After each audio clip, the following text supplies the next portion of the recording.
நமது மீட்பரும் நமது மெய்ப்பரும் நமது ஆண்டவருமாகிய இயேசு கிறிஸ்துவில் பிரியமான உறவுகளே, விவிலிய தேடல் என்ற ஒரு தொடர் நிகழ்ச்சியை அருளொளி இணைய வானொலி நேயர்களுக்காக நாம் உங்களுக்கு தொகுத்து வழங்குகின்றோம்.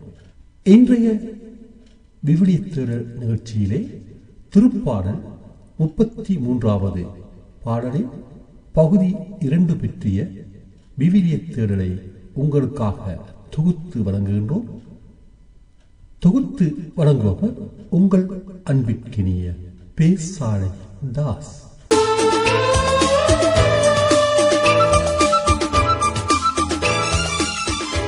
விவிலிய தேடல் திருப்பாடல் 33 பகுதி 2. இறைவனின் கொடையாக இயற்கை. இயற்கையில் உறைந்திடும் இணையற்ற இறைவா, என் இதயத்தில் எழுந்திடவா, என்றும் இங்கு என்னோடு நின்று என்னை அன்போடு காத்திடு என் தலைவா. அன்பு நிறைந்தவர்களே, கடந்த வாரம் நமது விவிலிய தேடலில் திருப்பாடல் 33 1 முதல் 5 வரை உள்ள இறைவசனங்களை நாம் தியானிப்பதற்கு எடுத்துக்கொண்டோம். இவ்வாரம் அதனை தொடர்ந்து வரும் 6 முதல் 9 வரை உள்ள இறைவசனங்கள் குறித்து தியானிப்போம். இப்போது இறை வார்த்தையை இறை ஒளியில் வாசிக்க கேட்போம். ஆண்டவரது வாக்கினால் வானங்கள் உண்டாயின, அவரது சொல்லின் ஆற்றலால் வான்கோள்கள் எல்லாம் உருவாயின. அவர் கடல் நீரை குவியல் போல் சேர்த்து வைத்தார், அந்நீரை ஆழ் நிலவரைகளில் சேமித்து வைத்தார். அனைத்துலகும் ஆண்டவருக்கு அஞ்சுவதாக, உலகில் வாழ்வோர் அனைவரும் அவருக்கு அஞ்சி நடுங்குவராக. அவர் சொல்லி உலகம் உண்டானது, அவர் கட்டளையிட அது நிலை பெற்றது. அன்பர்களே, இந்த 3 இறைவசனங்களிலும் கடவுள் இந்த உலகை படைத்தது குறித்து மிக அழகாக எடுத்துரைக்கின்றார் தாவீது அரசர். கதிரவனே, நிலாவே, அவரை போற்றுங்கள். ஒளி வீசும் விண்மீன்களே, அவரை போற்றுங்கள். விண்ணுலக வானங்களே, அவரை போற்றுங்கள். வானங்களின் மேலுள்ள நீர்த்திரளே, அவரை போற்றுங்கள் என்று இறைவனை போற்றி புகழ இயற்கையை அழைக்கின்றார் தாவீது. மேலும் 19, 33, 34, 43, 59, 69, 92, 98, 102, 145 மற்றும் 150 ஆகிய திருப்பாடல்களிலும் இறைவனின் உயரிய படைப்பான இயற்கையை பற்றி குறிப்பிடுகின்றார் தாவீது அரசர். கடவுள் உலகை படைத்தது குறித்து தொடக்க நூலில் முதல் 2 பிரிவுகளில் நாம் வாசிக்கின்றோம். மனிதரை படைக்கும் முன் இவ்வுலகத்தை தான் முதலில் படைத்தார் கடவுள். திருவிவிலியத்தின் பழைய ஏற்பாட்டிலுள்ள தானியேல் நூலில் அழகிய நிகழ்வொன்று வருகிறது. பாபிலோனிய மன்னன் நெபுக்கத்நேசர் நிறுவிய பொற்சிலையை வணங்க மறுத்ததற்காக சாத்ராக்கு, மேசாக்கு, அபேத்நெகோ ஆகிய 3 இளைஞர்கள் சூளையில் எரியப்படுகிறார்கள். மன்னரால் இழைக்கப்பட்ட இம்மாபெரும் தீங்கிலிருந்து தங்களை காக்குமாறு அம்மூவரும் கடவுளை நோக்கி இறைவேண்டல் செய்த பொழுது அவர்கள் அற்புதமாக காப்பாற்றப்படுகிறார்கள். அப்பொழுது அவர்கள் தங்களை காப்பாற்றிய கடவுளுக்கு நன்றி பாடல் இசைக்கின்றனர். அப்பாடலில் 35 முதல் 58 வரை உள்ள இறைவசனங்களில் கடவுள் படைத்த இந்த இயற்கையில் உள்ள ஒவ்வொன்றையும் இறைவனுக்கு நன்றி கூற அழைக்கின்றனர்.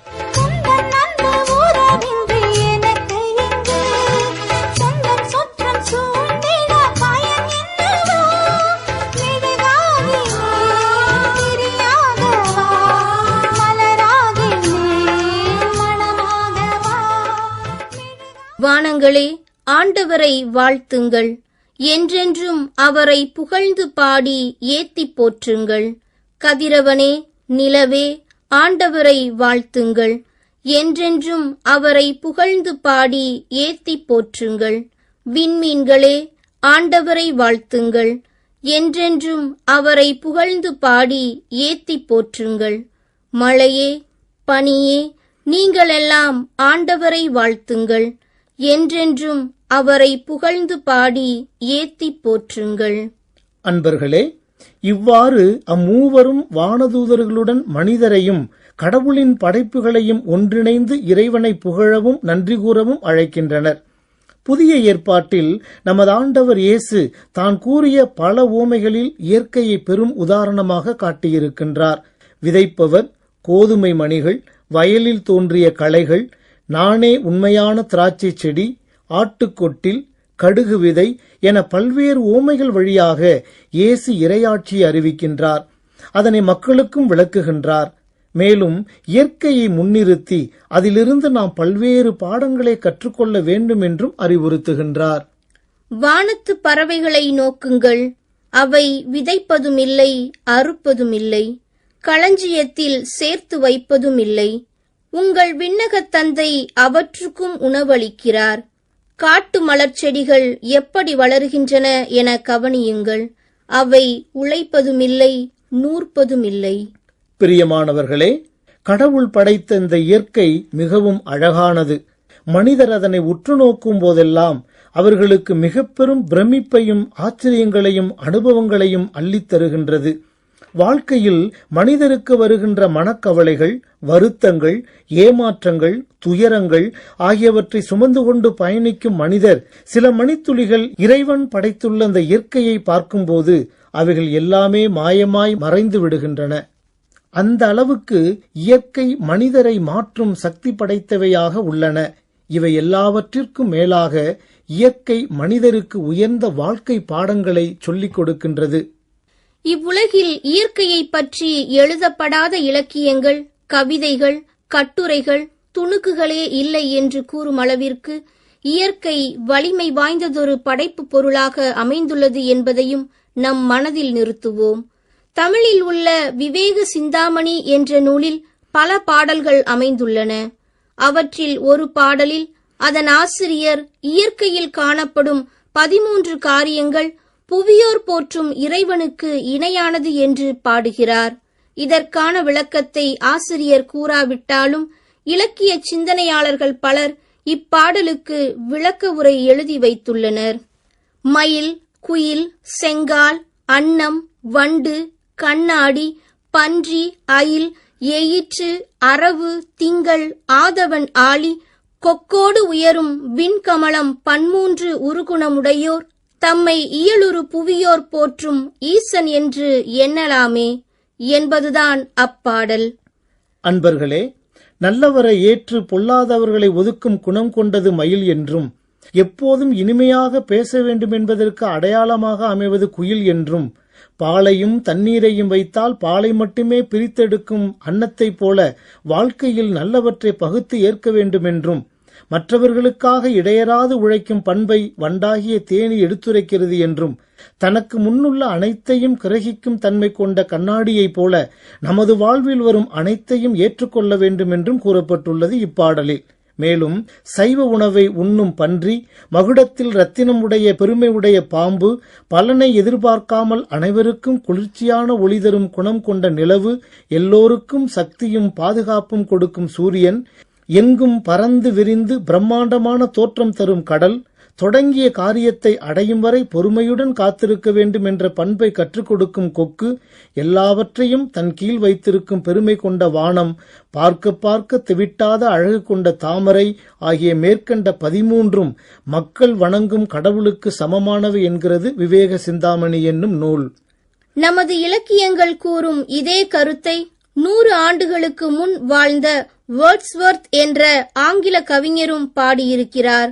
புத்தகங்களை தூக்கி எறிந்துவிட்டு வெளியே வந்து இயற்கை இன்பத்தை அனுபவியுங்கள். வானம்பாடியின் பாட்டை கேளுங்கள். எல்லா முனிவர்களும் போதிக்கும் விடயங்களை விட கூடுதலாக ஞானம் பெறுவீர்கள் என்பது அவர் எழுதியுள்ள பாடல் தரும் செய்தியாகும்.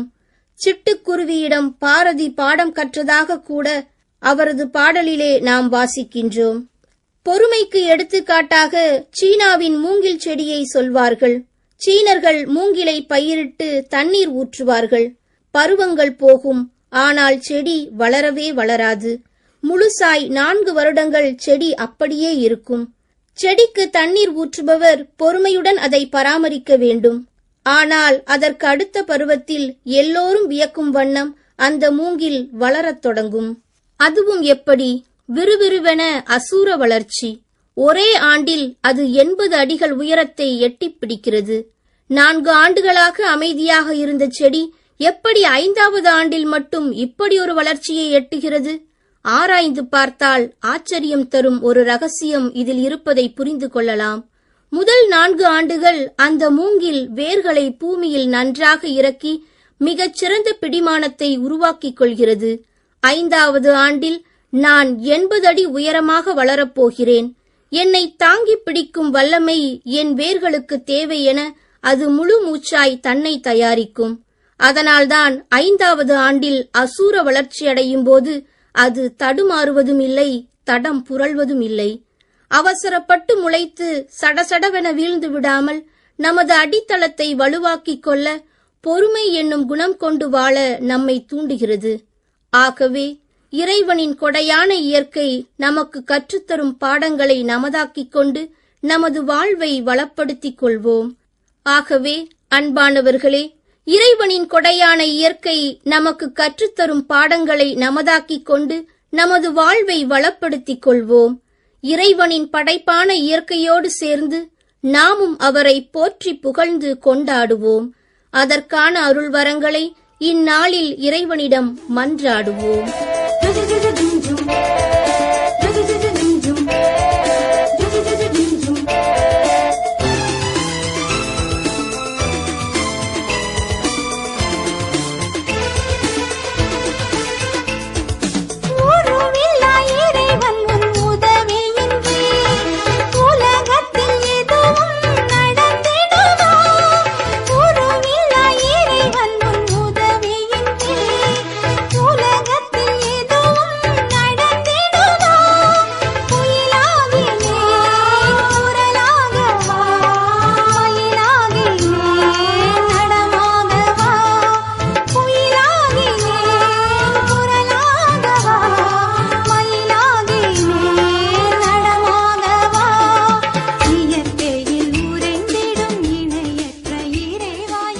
இறைவனின் கொடையாக இயற்கை என்ற தலைப்பில் இன்றைய விவிலிய தேடல் நிகழ்ச்சியை உங்களுக்கு வழங்கியது வத்திக்கான் வானொலி.